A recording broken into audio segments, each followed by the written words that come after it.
from Ruby Tuesday Art, and today I'm going to be showing you another one of my favorite watercolor techniques.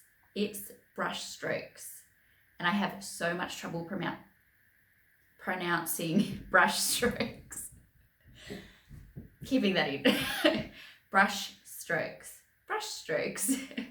Yeah, so brush strokes are basically how I describe it is it's like you're drawing but with your paintbrush.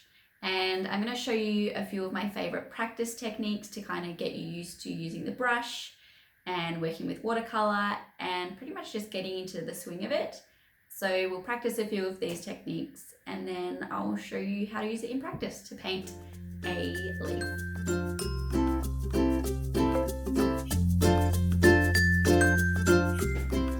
So brush strokes are basically, I like to describe them as being like the way that I draw with watercolor paint. That's how I describe them in my workshops. And this activity is a really good one to get used to, again, using the brush and feeling familiar with watercolor paint, and also seeing how much variety you can achieve by just using one brush in a few different ways. So you're going to end up with a page full of things like this and even more by the end of this activity. And don't aim for perfect because it doesn't exist. And this is just about practicing, having a go and getting comfortable. And if you've listened to my other videos, you'll realize that I'm probably sounding a bit like a broken record, but honestly, it's about having fun and learning. Okay, so what you want to do is activate your paint, add a little bit of water to your paint palette, wiggle it around, and I like to dab the side of my brush to get rid of any excess paint from like this top part of the brush, so it's not going to run down and spill onto my page. So you want to grab some paint on the end of your brush, and I want you to just draw a line, or paint a line, a straight line, just a normal old straight line. And when I say straight, I mean straight-ish, of course, because I have wobbly hands today from too much coffee. So just a normal old line. And it doesn't matter what size brush you're using. Today I'm using a size 6 Princeton Snap brush. It's a watercolor brush, and I will link my guide, my free PDF guide, to watercolor materials below, and I also have a video about materials. So yeah, go back and listen to that if you're not sure what you need to get started with watercolor. But yeah, grab a brush. I'm using a round watercolor brush, and I'm going to now draw below my top normal line. I'm going to draw a really thin line. I'm going to see how thin I can make it by just using the very tip of my brush. So you'll see I go up on a bit more of an angle, and I've got my wrist resting on the paper.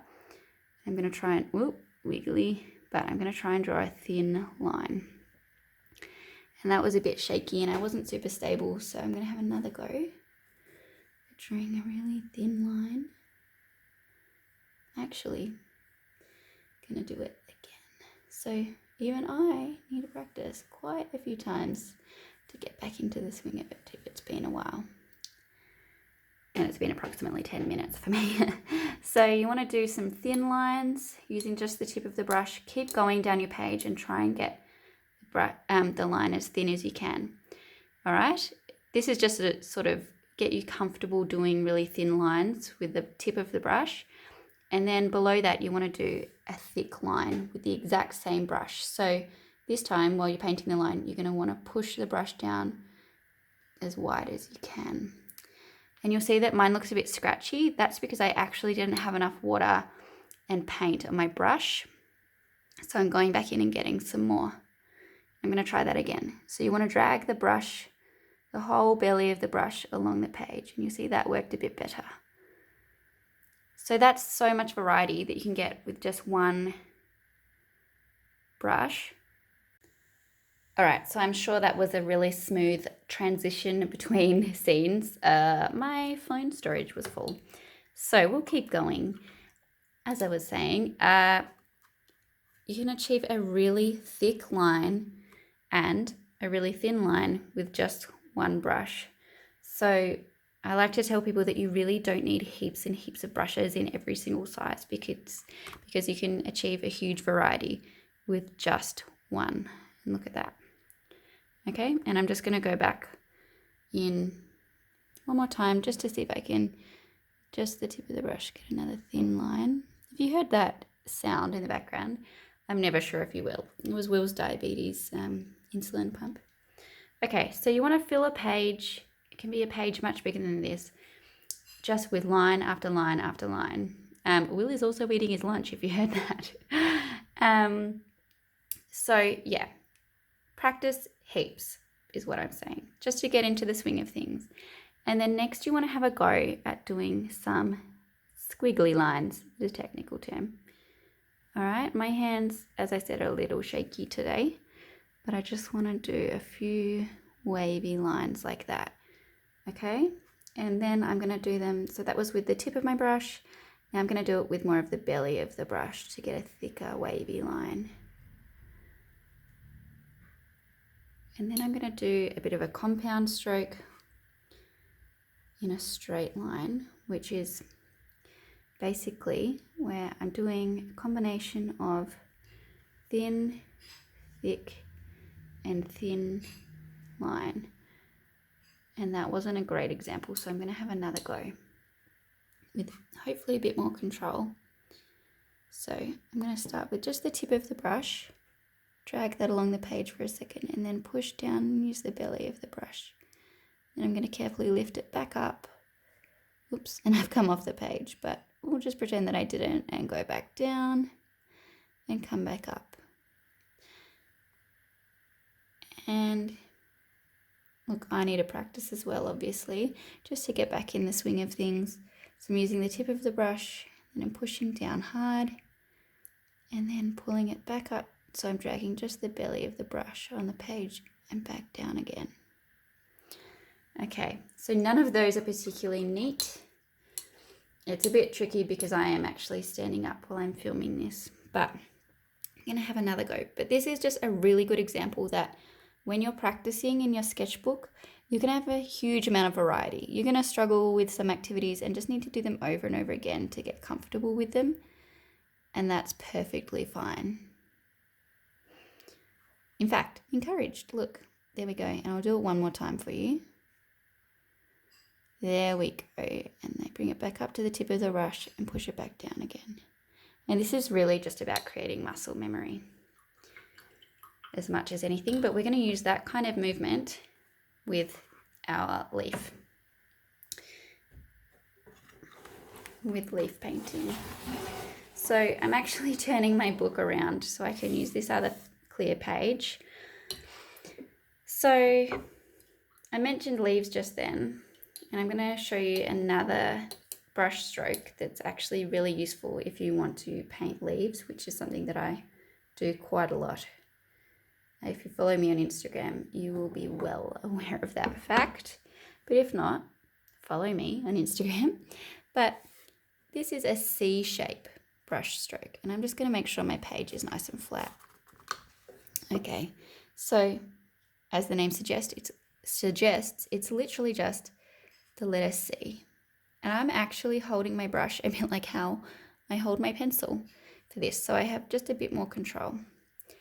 I'm just going to do a letter C that's quite thin. And they're not all going to be the same. In fact, they're all very different, even though I'm aiming for something similar. Just practicing the letter C. And I'm going to try and do a thick letter C. And a thin letter C. And I'm so sorry about Will eating his lunch in the background. It's great. When you're both at home during the day.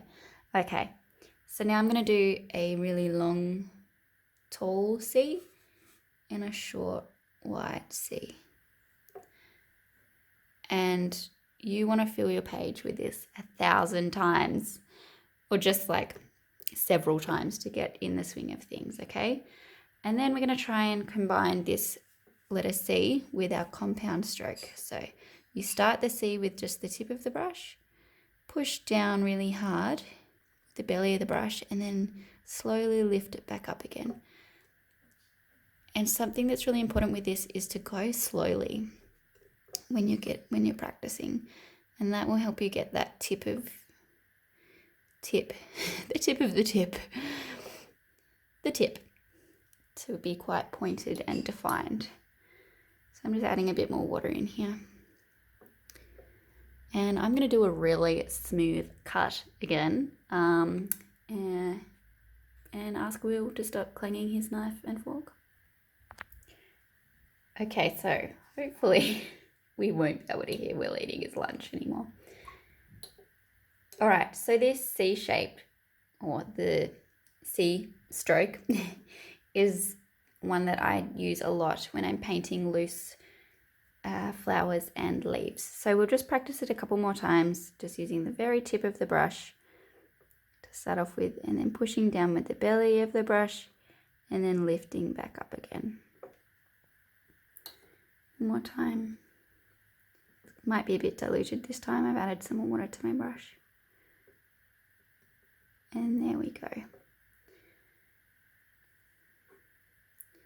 So I really want you to fill your page with these lines. I want you to fill them with the straight lines that are thin and that are thick, and the wavy lines and the compound stroke. I want you to practice the letter C over and over and over again.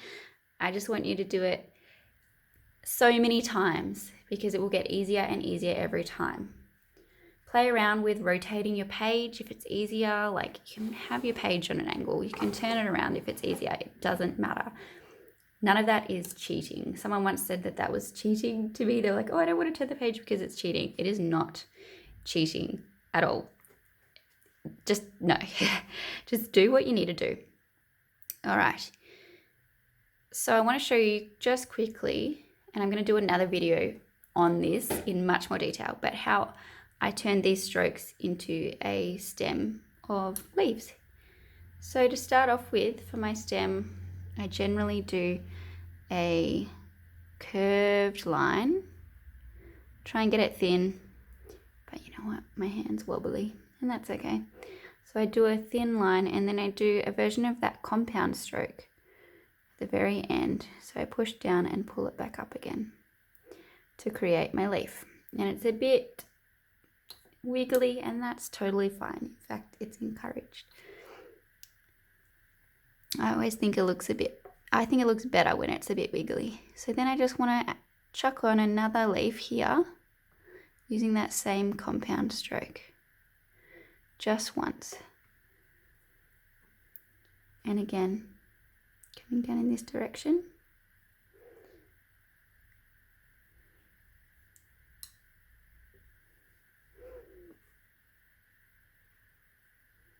You'll see I've got less paint on it this time, and I've actually not got heaps of room, so you might be better off moving to a fresh page, but that's okay. Then just working with what I've got.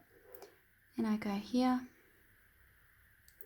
You'll see I'm practicing that compound stroke again and again. So what I'm doing, and I just want to show you this leaf movement specifically. It's just like what you practiced before, but I just want to show you one more time. Let's see if I can zoom. Listen to this camera stand twanging. Okay, so it's all very professional here at Ruby Tuesday Art. So I'm going to just show you up close how I achieve that leaf. So it's with the compound stroke. I just go in with just the tip of the brush, really slowly, just the tip of the brush, moving it along the page, and then I push down and use the whole belly of the brush and lift it back up really slowly at the end. Okay, and I think I've made that look easy by accident, and it is simple, but I also want to assure you that it took me a lot of practice and a lot of pages over and over again, just practicing the same thing to get to the point where it would look like a leaf. Some people, it comes really naturally, but for others like me, it's not super natural, and you have to just practice a few times. And I want to show you a leaf that you can create with the C shape. So this shape here, you can turn into a leaf. I'll just move my page again a little bit. Just working in any little bit of free space. So I'm going to work here, and I'm going to do a C, with that tapered line, that compound stroke, where I start really, really thin at the top, and then I do a letter C that's kind of squished and tall.